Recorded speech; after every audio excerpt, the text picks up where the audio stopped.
संत श्रेष्ठ सोपान काका महाराज पायी दिंडी सोहळा या ठिकाणी आपल्याला ना योगेश्वरी जे भेटलेले आहे ते आपल्याला सांगणार. ते जे भारुडामध्ये पण आहे ना, भारूड पण एक नंबर करतात ते भारूड. आणि ते ना हांड्यावर हांडे 7 घेतात, 7 हांडे घेतात. हां कसे घेतात? हां ते पडत का नाही? ते पडत नाही म्हणजे आई जगदंबाचे आशीर्वाद आणि पांडुरंगाचा आशीर्वाद.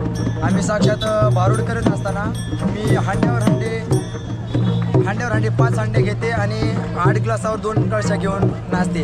तुम्ही पण पाहिलं होतात ना रात्री कार्यक्रम बघायला. हा पांडुरंगाचा आशीर्वाद. आज मी श्री संत सोपान काका महाराज पालखी पायदिंडी सोहळ्यामध्ये गेली 8 वर्षे मी वारी करत आहे. आणि श्री संत तुकाराम महाराज पालखीमध्ये सध्या मी 4 वाऱ्या केलेल्या आहेत.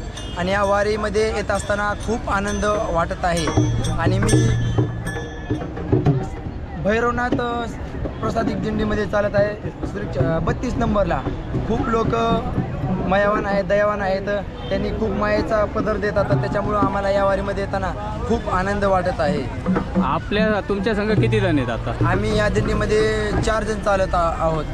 वेगवेगळ्या ठिकाणी चालतं, एकत्र चालतं? एकत्र चालतो. कोणी मागं पुढं. लोकांचं असं असतंय की आमच्या सगळ्यांना आनंद हे करत, सगळ्यांचा उत्सव दिंडीमध्ये, एक प्रत्येकाच्या दिंडीमध्ये नाचणं हे करणं. अपेक्षा असते की आमच्या दिंडीमध्ये यावा. ते चालू लोक थकलेले असतात ना, आम्ही गेल्यावर त्यांच्या चेहऱ्यावर एकदम खूप असा आनंदाचा इन्फ्लेक्शन पडतो. त्यांना वाटतं आमच्या दिंडीमध्ये येऊन तुम्ही थोडेफार का होईना गवळणी म्हणत चाला. मग आम्ही अभंग, गवळणी, भारुड वगैरे दिंडीमध्ये, प्रत्येक दिंडीमध्ये चालत असतो. अरे वा. मग आता आमच्या दिंडीमध्ये येणार का नाही? येणार ना. येणार. आम्ही या दिंडीमध्ये असताना कोणाला नाही म्हणत नाही. सगळ्यांच्या इच्छा आम्ही पूर्ण करतोय. सगळ्यांचे जेवढे वारकरी असेल त्यांना वारकऱ्यांना आहे ना वाजत म्हणजे का टाळांच्या मृदुंगामध्ये नाचत विचत घेऊन जातात. आता इथं रिंगण आहे. आता रिंगणामध्ये फुगाड्या वगैरे असतात.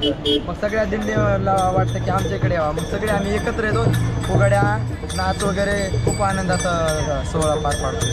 पांडुरंगाच्या चरणी अशी प्रार्थना आहे माझी. हा चाललेला सोपान काकाचा सोहळा आनंदात पंढरीकडे मार्गस्थ व्हावा एवढी पांडुरंगाच्या चरणी मी प्रार्थना करते. माऊली राम